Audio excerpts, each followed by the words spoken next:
Welcome to What the Duck, a podcast with real experts talking about direct spend challenges and experiences.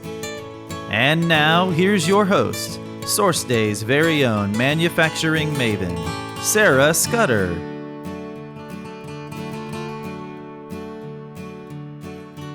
Thanks for joining me for What the Duck, another supply chain podcast brought to you by SourceDay. I am your host, Sarah Scudder, and this is the podcast for people working in the direct materials part of supply chain.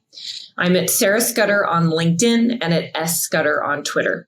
If you are new to the show, make sure to follow this podcast so you don't miss any of our direct spend supply chain content. Today, I'm going to be joined by Ryan Burns, and we're going to discuss the importance of understanding your customers to effectively source product and develop a direct material strategy.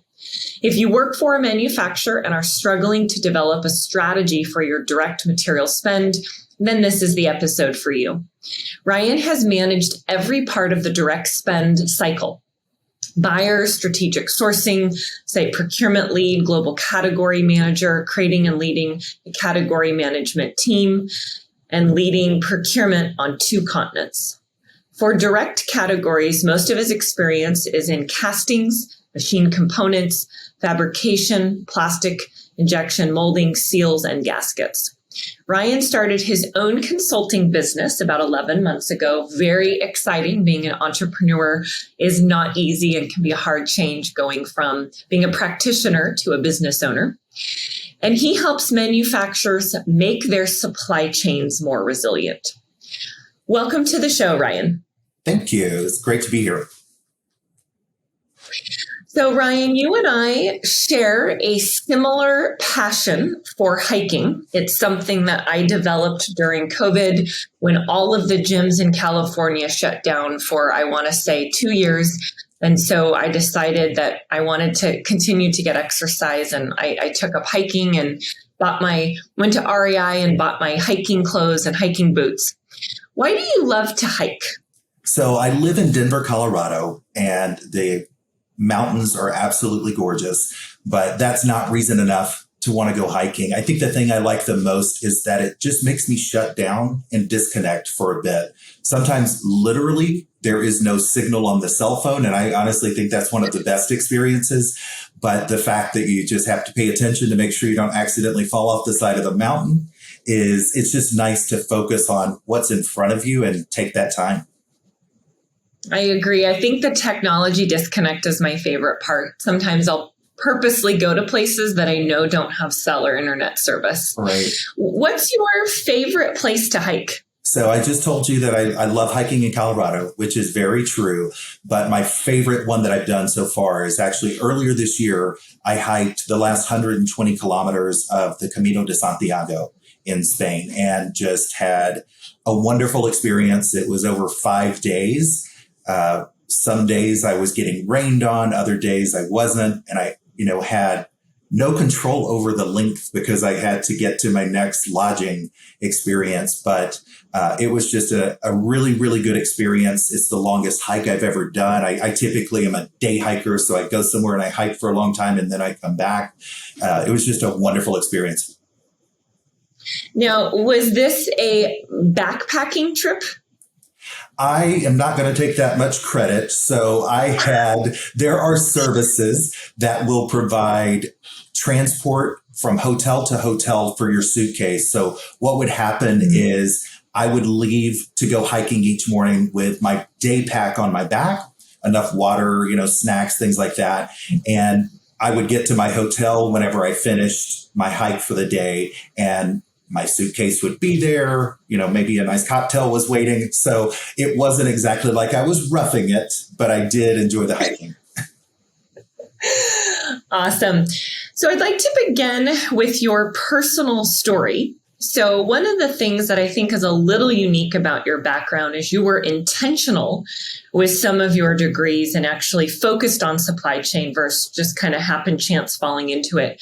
You got an MBA with a focus on finance and supply chain management. So why the degree, I should say advanced degree in supply chain?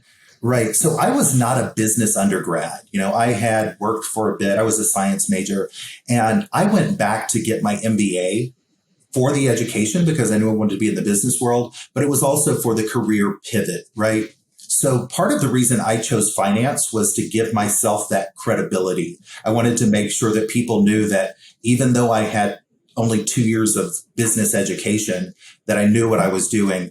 And then supply chain really that's where the passion was. And that's what I knew I wanted to do. So what was your first job in supply chain?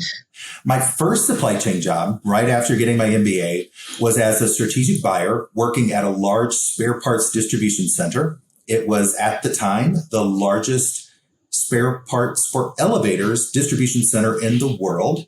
I used to joke that it was every young boy's dream and I got to live it. But honestly, as a supply chain person, it was just the perfect opportunity for me. And in that role, I managed projects to drive cost savings and value in sourcing. And I got the opportunity to do a short stint as a tactical buyer while another employee was out on extended leave. And honestly, that experience being a buyer, direct, tactical, really helped to shape my focus and my belief system in supply chain and really the understanding of what it means to do the work. Mm-hmm. So you started as a strategic buyer and progressed, and I would say moved up pretty quickly in your career, ending as a head of supply chain or a VP of supply chain. So I'd like to have you walk me through your career progression and highlight and focus on some of the key learnings. Sure. So when I was at that distribution center, my next role after the strategic buyer was my first leadership role, managing procurement and planning for the distribution center. It was my first time managing people. And the thing I loved the most about it was just getting to work to improve people and processes. I then moved into manufacturing. I followed a leader that I had met at the distribution center. And I thought to myself, procurement is procurement.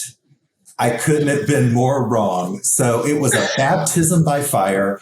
The site that I moved to was going through astronomical growth at a time. This was, in 2010. So a lot of people were still coming off the recession, but this industry was just going gangbusters. So it truly was a learning experience every single day. And I figured out how many layers to the onion there can be in manufacturing.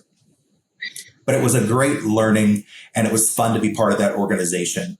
And that's where I got my first introduction to international sourcing.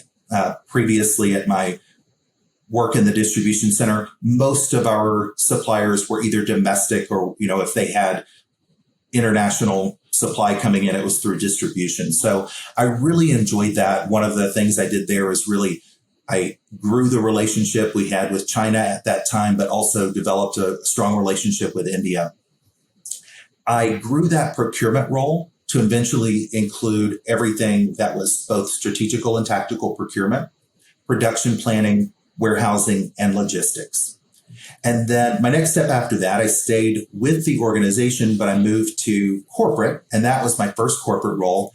And I had really enjoyed the sourcing portion. So to explore that more, I took a category management role. I worked with castings, machining, and some fabrication on a global scale. It was so much fun. I had a much bigger sandbox to play in.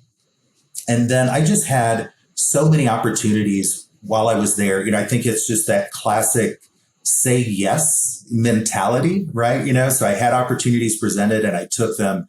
And some of the best were working with integrations. And I actually got to work with, companies as we were acquiring them and bringing them on and integrating them into our processes, but also looking to see how we can improve the processes they have.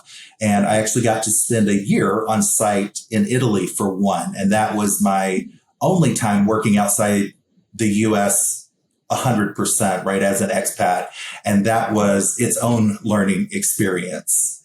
And then after that, I took that role with IMI, which was my last corporate role. And I came on as a sole contributor with the intent of developing their strategic procurement for the Americas region, which included their sites in North and South America. It was the first time I ever got to design and build my own team. So that was an amazing experience. And then after that was done, I was able to take on more responsibility. So I was able to backfill that role that I had in leading that strategic procurement function and take on freight, logistics, trade compliance, and sales and operations planning for that region. One of the common themes, I think, throughout your career has been your focus on, or maybe it was not intentional, but staying in manufacturing. Why did you choose to stay working at manufacturing companies? I developed this passion for manufacturing once I was in it. So, my generation grew up, I won't tell my exact age, but I think people can guess. We grew up in a time where we didn't expect manufacturing to exist in the United States, right? I remember in 5th and 6th grade, if somebody had said they were going to work in manufacturing, I think the response would have been, well, that's all going to be in Japan by then. Obviously, things changed a lot in the world since then, but it just reiterated the need for manufacturing in the United States. I've talked a lot about international sourcing, and I really think that there needs to be a nice, hearty mix to support our supply chains through international trade, but also making sure that we're developing the internal resources here. And I'm just a visual person. I grew up on a farm, and I love to understand what I'm doing. So that's probably why you're never going to see me working for a financial institution. I really love the aspect, too, that I get to see the products. To this day, about more than half the times that I go to fill up my car at the gas station, I get to smile because I know that I had a part in sourcing the breakaway that's on the pump. So I just really love all aspects about it. Mm-hmm. The other common theme that I see throughout your different roles in manufacturing is that you were really focused on the direct materials side. So buying parts, buying materials, buying things that directly go into the end product that your companies were selling, versus the indirect side, which I know is more of an enterprise term, but that's, right, buying things like facilities and HR and marketing, which I actually spent the first part of my career on the indirect side before pivoting into the direct material side. But why the attraction to direct materials? So, every company that I've worked for, if you look at my history, is relatively large. I think the smallest one was about a little over 2 billion when I was working for them, and publicly traded, whether that's in the US or elsewhere. But in spite of that, the corporate culture was very focused on local P&L ownership. So it felt like I was working for these, small to mid cap or middle market organizations most of the time. And that's the kind of mentality I always had. So working at the site level, which is where I started in manufacturing, direct materials is really just where the money is, right? Because for indirects, typically, while there's a lot of value there, it's more impactful the larger the organization is. So it really just was the fact that I didn't have the spend to play with. I have managed some indirects, like in my last role, I did officially manage indirects, but I didn't really get into services or IT. Primarily, it was the freight, logistics, and then some plant-related services like uniforms and things like that. Mm-hmm. So the topic of our show, and really the focus of our conversation today, is around why it's important to understand your customers to effectively source product. So I'd like to have you break that down and start with, what does this actually mean? Yeah. So I think a lot of people, when they think about supply chain, they may think about whatever area that they associate with supply chain, right? I always use the phrase that supply chain means a lot of different things to a lot of different people. But when it comes to direct materials, it's pretty clear, right? And I I don't think there are many people that listen to this podcast don't know what direct materials are, but direct materials are the things you buy that are actually going into the product, right? You may shape or improve them or put them together in some way, but that's what makes it a direct material versus indirect. But at the end of the day, I feel like so many, especially on the corporate side, we think about, for supply chain and procurement, we focus on the parts, we focus on the suppliers, we talk about pricing, we talk about availability, and all of that's important. But supply chains are meant to support the organization's ability to serve your customer. And I would say better serve your customer. And if you don't understand the customer and their needs, you're likely going to be focused on the wrong things. One of the things that when you and I were prepping for the show, you talked a lot about is why it's important to develop a direct materials strategy. And you said several times to me, there is no one size fits all. Yeah.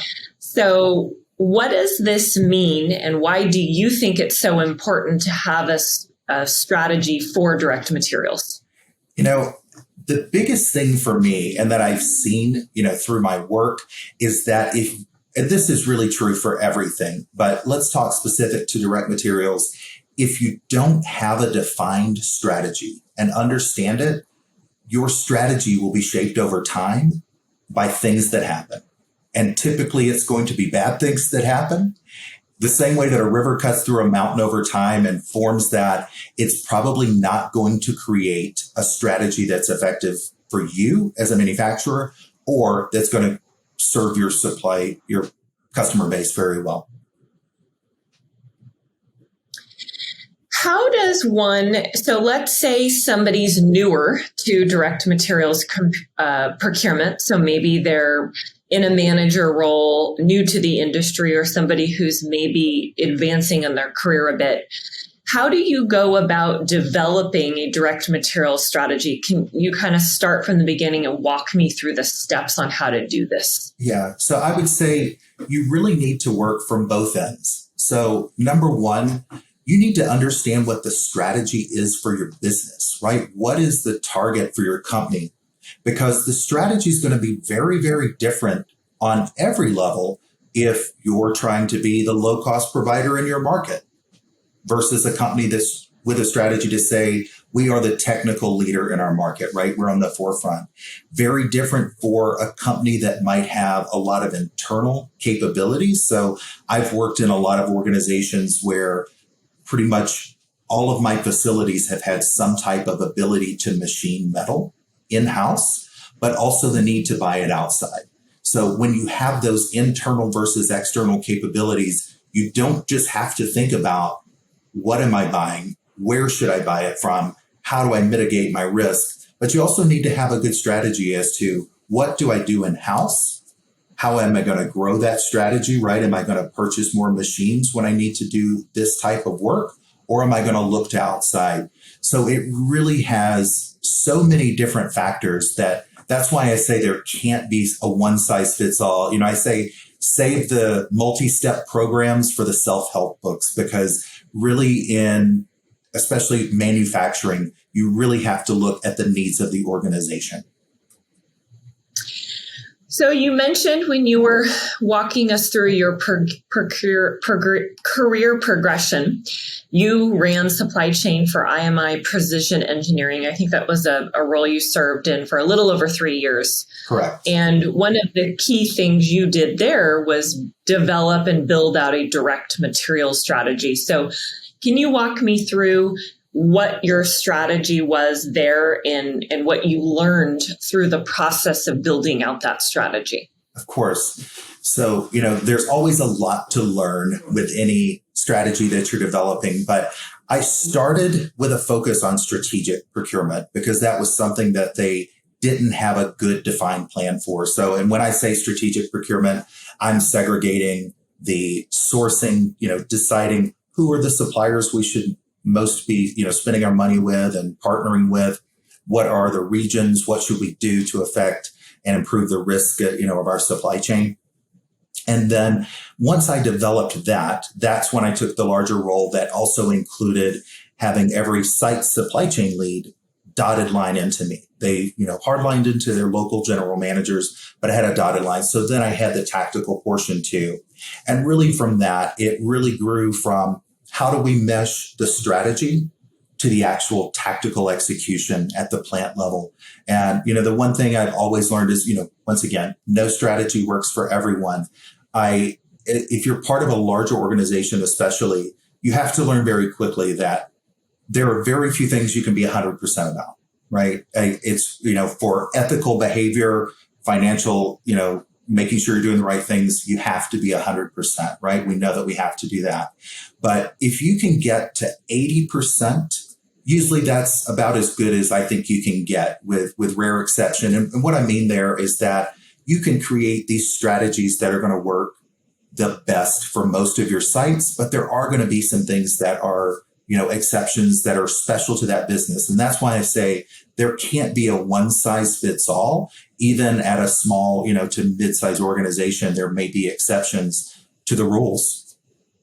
And I took that and really took from there, like to really grow and try to start to integrate the strategy as I took my larger role to make sure that not only are we looking at how we buy things, but how we ship things, how we receive things, where we're looking globally. So it's just, it's a lot of fun, but I do say there is no one way to do things. And if anyone tells you there is, I would stay far away from that person. What does success look like? So we need to understand the customer. We need to develop a direct materials strategy. But how do we know if what we're doing is working?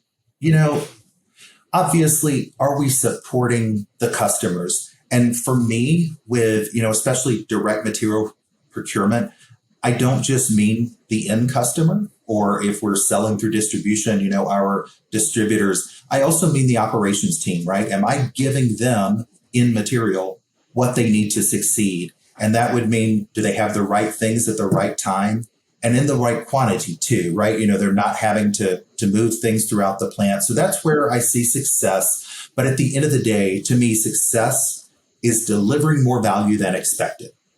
That might be in a product with a longer lifespan or a component that you purchase that is more effective. It might be a shorter lead time from your supplier. It might be margin growth that you're driving through cost savings. Or in my current world, it might be a client that got more than they expected out of an engagement. But really, it's all about value. I recently read The Go-Giver by Bob Berg and David Mann. It's a great book, a quick read, and I highly recommend it. But they present 5 laws of success. And the first law is the law of value. And it simply states your true worth is determined by how much more you give in value than you take in payment. And you may have to change a few of the words, because I think that's more on the consulting side. But the same is true for direct materials, right? The true value is in how much more value you're getting than you're paying for the materials. Do you have an example that you can share from your career around how you delivered more value than expected? So I'm going to take this time just to talk about the proudest moment of my career. And I will say, we certainly added value, but when I was at IMI, I was there during COVID. So I think, we all learned a lot through that, to say the least, especially in supply chain. Reiterated for everyone the importance of your supply chain resiliency and really your relationships, both with your suppliers and your customers. But during COVID, I learned that one of our sites manufactured a valve used in a ventilator. It was a very small part of the portfolio. 100% of the machining and assembly occurred in-house. So it never got up to my level. I didn't really even know that we had it. And then COVID hits, obviously. And this design for the ventilator that we were supporting was actually chosen by one of the auto manufacturers that when they shut down to change from making automobiles over to ventilators to support the system. So we went from 100% internal machining assembly and a run rate of about 2,000 a year. We needed then to find a way to get 50,000 made in the next 12 weeks. And if we had run our machines with no stopping to even change a tool, we would have had to run them for over 2 years to support that type of volume.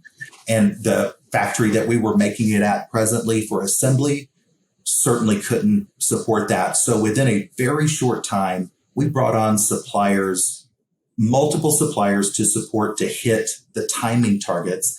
And I just can't tell you how it was the craziest, probably 3 weeks of my life where I was just, there were days that it would be like 11 o'clock at night and I would still have my cereal bowl in my office. I was working remotely, the whole team was, but I just can't say enough for how our team stepped up, how our supply base and even suppliers we had never met or used before really stepped up to the plate. And it was obviously the proudest moment of my career, simply because I've worked in a lot of very critical industries where, we talk about we're protecting people, the environment, things like that. But this just had a very, very different feel to it. And it was a really good time that, in all the work that went into it, to see it succeed and to see that, know that you're helping the world in some fashion at that point. But it was just a really exciting time. And if you had told me that needed to be done and COVID was not a thing, we didn't understand, I would have told you it was going to be nearly impossible. But we made it happen, and it really restored, a lot of faith. And honestly, I have suppliers that I had never used before, I didn't have a need for after, and we still communicate. It was just like, it was like a bonding experience there. Yeah, your story reminds me of a common theme I hear across all of our podcast interviews and a lot of the other shows that I host is around supplier collaboration and how important suppliers are to build a resilient supply chain and to build a strategy. Without suppliers, you cannot operating a manufacturing plant. And I think we're seeing more and more focus on collaboration and building long-term relationships with suppliers. And I think your story illustrates that very nicely. So you spent most of your career on what I call the buy side or the practitioner side. And just a little less than a year ago, you decided to start your own consulting business. So tell me a little bit about why the change and what are you helping people do now? So, the time just seemed like it was right. So I can't really say that there's one thing that pushed me to the consulting side. But, I love getting to work with many different organizations. I love learning about new businesses. So this is the perfect way to do that, right? Because I might be working with 3 or 4 different industries at the same time. So what we do is we focus on helping the small cap to middle market manufacturers reduce the cost, risk, and environmental impact of their supply chains. So we help organizations with strategic sourcing, developing the processes around whether it's sourcing, procurement, inventory control, implementing strategies to improve inventory and working capital. I have a lot of clients right now who are really looking to understand how they can improve their planning to reduce their inventory and still meet their service level needs. And I also provide fractional executive leadership to organizations that are looking beyond the impact a single project can bring. And I do think a lot of manufacturers in this, range of, I don't like to set hard targets, but typically I would say 10 million to 300 million is probably the sweetest spot. But I have clients that are over 2 billion, but usually the P&Ls that I work with are on the within that, nice middle market, small cap spectrum. Yeah.